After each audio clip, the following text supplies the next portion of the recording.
est 19h dans la région de Koutiala, même heure dans la commune rurale de Sangoudou-Akoré et à Sékou. Voici les titres. Nous parlerons dans ce journal de la montée en puissance de nos forces armées contre les groupes terroristes, des efforts sanitaires pendant ce contexte sécuritaire très difficile. La Direction nationale de la géologie et des mines a apporté plus de 3 milliards de francs CFA aux caisses de l'État. Les détails au cours de cette édition. En France, le nombre de classes fermées a augmenté à cause du Covid-19. Bienvenue dans cette édition de 19h de Niata TV.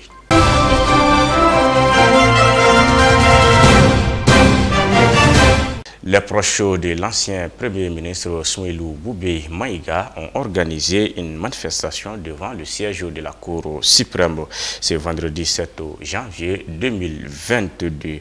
L'objectif était de réclamer l'évacuation sanitaire de l'ancien Premier ministre hors de notre pays. Pour rappel mis aux arrêts pour malversation financière, son état de santé s'est détérioré en prison, suivant Aïssata Maïga pour plus de détails. Les proches et partisans de Soumeylou Boubèye Maïga veulent attirer l'attention des autorités maliennes sur l'état de santé de l'ancien Premier ministre qui s'est fortement détérioré en prison. Selon le président des jeunes de son parti Asma CFP, le président est très malade et nous réclamons son évacuation en dehors du pays, a-t-il souhaité. Avec la dégradation de son état de santé, il a été transféré dans une clinique de Bamako où il suit un traitement. Dans son certificat médical qui a fuité sur les réseaux sociaux, son médecin traitant appelle son évacuation vers d'autres pays. Car selon lui, le Mali ne dispose pas de plateau médical adéquat pour sa prise en charge. Une information qui a fortement inquiété les proches de Soumeylou Boubèye Maïga, qui selon eux a perdu plus de 25 kilos. Face à cette situation, les proches de Soumeylou Boubèye Maïga invitent les autorités de la transition de permettre l'évacuation de l'ancien Premier ministre en dehors du pays afin qu'il puisse se soigner. Toujours selon les proches de l'ancien Premier ministre, Soumeylou Boubèye Maïga a été mis sous mandat de dépôt en violation des règles en la matière. Car selon eux, la Cour suprême ne s'était jamais autosaisie dans un dossier au Mali. Les manifestants ont été reçus par le secrétaire général de la Cour suprême à qui ils ont remis une déclaration. Celui-ci dit prendre bonne note de la déclaration et promet de remettre acquis de droit dans un bref délai. A noter que Soumeylou Boubèye Maïga a été mis sous mandat de dépôt par la Cour suprême pour des faits de corruption et de détournement des fonds dans l'achat des équipements militaires. Précédemment évalué en environ un peu plus d'1 milliard de nos francs CFA, la Direction nationale de la géologie et des mines DNGM a considérablement augmenté le budget national. En effet, elle a apporté sur les caisses publiques de l'État plus de 3 milliards de francs CFA, un seul titre de 2021. Cette performance sanitaire est due à des missions de recouvrement au niveau des sociétés minières, suivant les commentaires. C'est inédit au niveau de la DNGM. L'initiative salvatrice des autorités de la transition à assainir le secteur minier malien afin que l'or brille pour le Mali et les Maliens se révèlent fructueuse avec un recouvrement record de 3 150 235 169 francs CFA. Le travail a concerné uniquement les taxes superficielles, les renouvellements et délivrances des titres miniers. En termes de perspectives pour 2022, la DNGM entend dépasser les prévisions de recouvrement sur la production des sociétés minières. Dans le cadre de la mise en pratique de la politique d'assainissement du secteur minier engagée par le ministre de tutelle dirigé par le ministre Lamine Seydou Traoré avec la volonté politique affichée du président de la transition et du chef du gouvernement de la transition pour favoriser le développement du contenu local et contribuer à l'augmentation des investissements dans le cadre du partenariat public-privé. La DNGM envisage d'user des moyens forts nécessaires, y compris l'interpellation des acteurs qui se donnera à l'exploitation illégale de l'or. Un autre axe fort de ce combat républicain est de procéder à une large campagne de sensibilisation et de vulgarisation du code minier à travers l'ensemble du territoire national pour une meilleure compréhension du code minier et attirer les investisseurs en participant aux forats internationaux. Pour la réussite d'une telle mission aussi importante à lui confiée par son ministre, Chako Fantamadi Keita, le directeur national de la géologie et des mines, s'engage à rassurer les investisseurs pour la stabilité et les investissements à travers le nouveau code minier qui a permis une production de plus de 63 tonnes contre une prévision de 60 tonnes en 2021. Le secteur minier au Mali est organisé par la Direction nationale de la géologie et des mines qui est sous la tutelle du ministère des Mines du Mali, créé en 1990. La DNGM est chargée d'élaborer les éléments de la politique nationale dans le domaine de la recherche, du développement, de l'exploitation et de la transformation des ressources du sous-sol, mais aussi d'assurer la coordination et le contrôle des services régionaux, subrégionaux, des services rattachés et des organismes publics ou privés qui concourent à la mise en œuvre de cette politique. Les forces armées maliennes ont enregistré dans ces dernières semaines partout à travers le pays, au centre du Mali, en particulier beaucoup de victoires sur les groupes terroristes. D'octobre à nos jours, plusieurs dizaines de terroristes dont les chefs ont été neutralisés par l'armée malienne. La direction de l'information et des relations publiques des armées a également rejeté certaines accusations contre les forces armées maliennes. Suivant les commentaires, Maïmouna Koulibaly.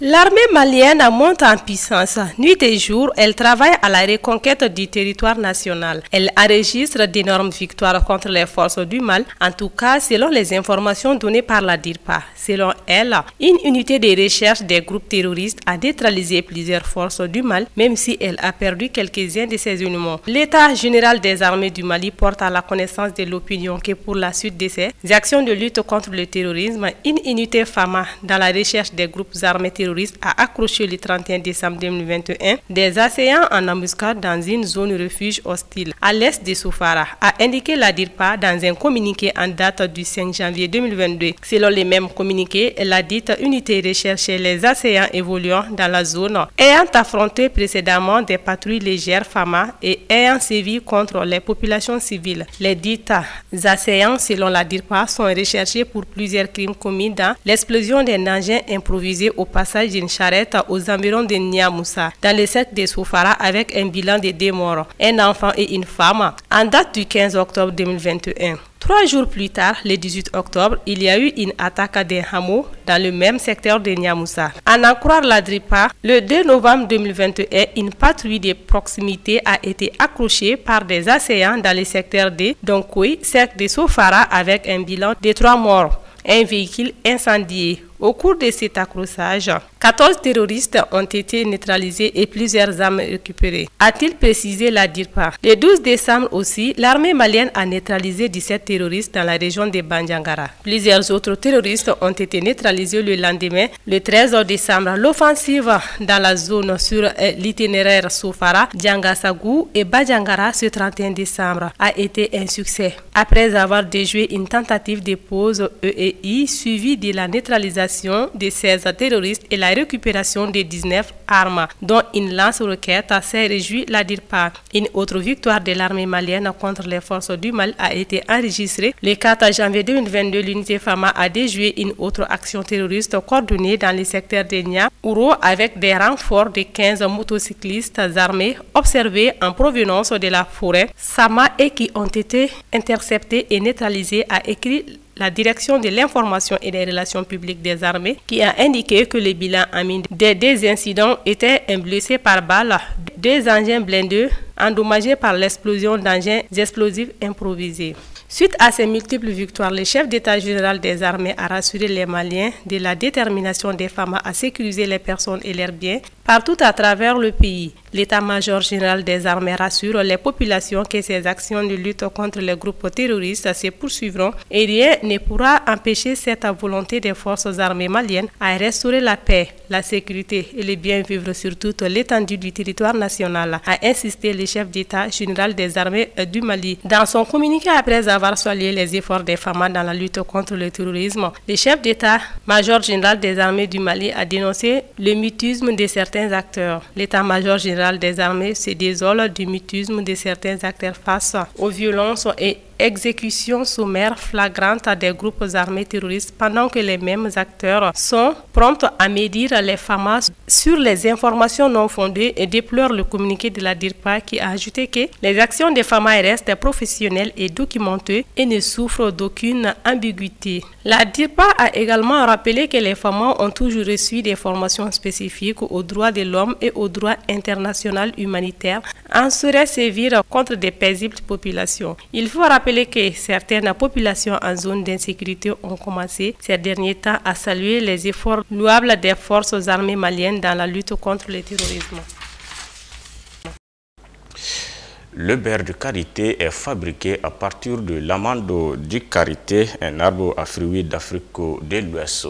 Ces vertus exceptionnelles en font un incontournable dans la fabrication des produits cosmétiques riches en acides gras essentiels et en insaponissable latex et carotène, un antioxydant et en vitamines A, 2, E et F. Ce beurre végétal protège, hydrate et soulage la peau. Un baume indispensable et efficace pour toute la famille à utiliser quotidiennement, surtout en cette période du froid. Soumou Yatara fait le commentaire. Saviez-vous que le beurre de karité offre une protection naturelle contre les rayons UV? En hiver, le beurre de karité appliqué sur les zones exposées agit comme couche protectrice contre le froid et les intempéries. Il protège votre peau des gerçures causées par le froid et les engelures. Appliquer du beurre de karité quotidiennement contribue à renforcer la barrière protectrice de la peau. Toutefois, ayez soin de combiner l'utilisation du beurre de karité. Le beurre de karité protège la peau et les lèvres du froid. Le beurre de karité aide à prévenir les gerçures dues au froid et à la sécheresse de la peau. Il contribue également à renforcer la barrière protectrice de la peau. Le beurre de karité hydrate et nourrit la peau. Il apporte souplesse et élasticité à la peau. Il retarde l'apparition des signes du vieillissement de la peau. Aide aussi à prévenir les gerçures et adoucit les callosités des pieds et des mains. On reconnaît un beurre de karité naturel par sa couleur jaune clair et son odeur typique d'amande.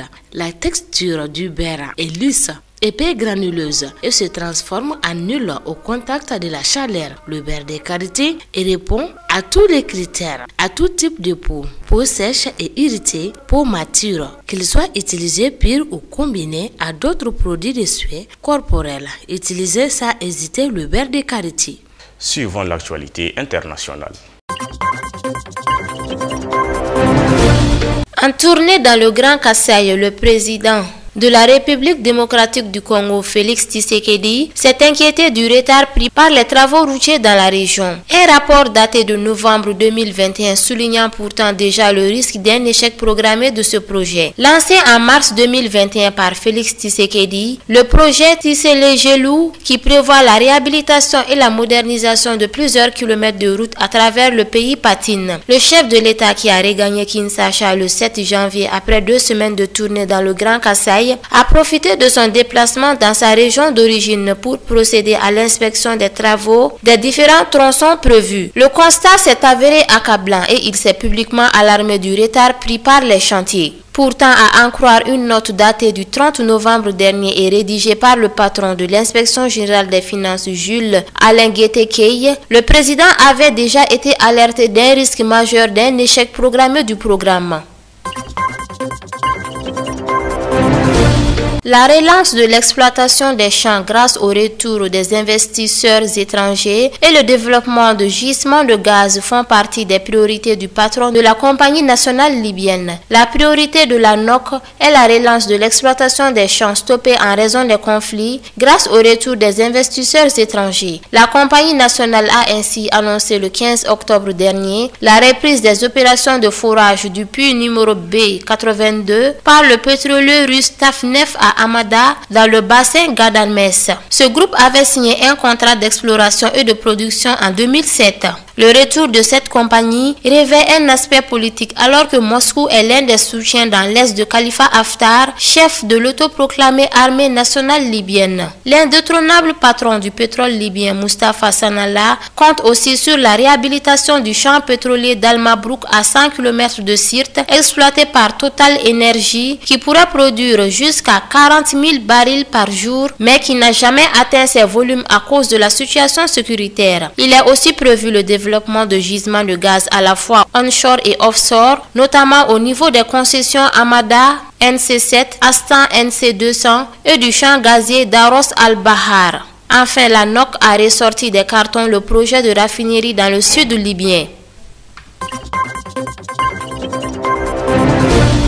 En France, la propagation de l'épidémie de Covid-19 se ressent dans les écoles. Le nombre de classes fermées a explosé depuis la rentrée scolaire le lundi pour s'établir à 9202, soit le plus haut niveau depuis le printemps 2021, a annoncé jeudi 6 janvier le ministère de l'Éducation nationale à l'issue d'une réunion avec les organisations syndicales. En avril dernier, avant la fermeture des écoles pour plusieurs semaines, le nombre de classes fermées était passé à plus de 11 000. Il était redescendu à 5 110 fin mai. Au total, la France compte 527 200 classes. Dans le détail, selon un communiqué du ministère de l'Éducation, à ce jour, on compte 28 structures scolaires fermées, 26 écoles, 6 collèges et 2 lycées. David Sterflied est le nouvel émissaire américain pour la Corne de l'Afrique. Ce spécialiste du Moyen-Orient, ancien ambassadeur à Ankara, prendra ses fonctions dans les prochains jours. Il remplace Jeffrey Feltman qui quitte ses fonctions sur fond d'impasse dans le conflit éthiopien et la crise soudanaise. En effet, plus d'un an après le début du conflit entre le gouvernement d'Addis Abeba et les rebelles du Tigré, les efforts diplomatiques américains n'ont pas abouti. L'ancien émissaire américain n'a pas réussi à arracher des pourparlers de paix entre les deux belligérants. Et la situation humanitaire dans la région du Tigré est jugée alarmante. Échec également au Soudan où Jeffrey Feltman a essuyé un camouflet en octobre dernier, lorsque la junte militaire a démis le premier ministre civil de ses fonctions et pris le pouvoir quelques heures seulement après le départ de l'envoyé américain de la capitale soudanaise. Et ce alors même qu'il pensait avoir reçu des assurances satisfaisantes de la part de l'armée. Anthony Blinken assure que l'émissaire sortant avait toujours eu l'intention de partir après moins d'un an et ajoute qu'il restera conseiller auprès du département d'État américain.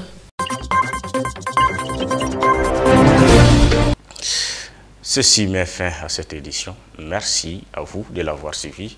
Bonne suite de programme sur Nieta TV. À demain, Inch'Allah.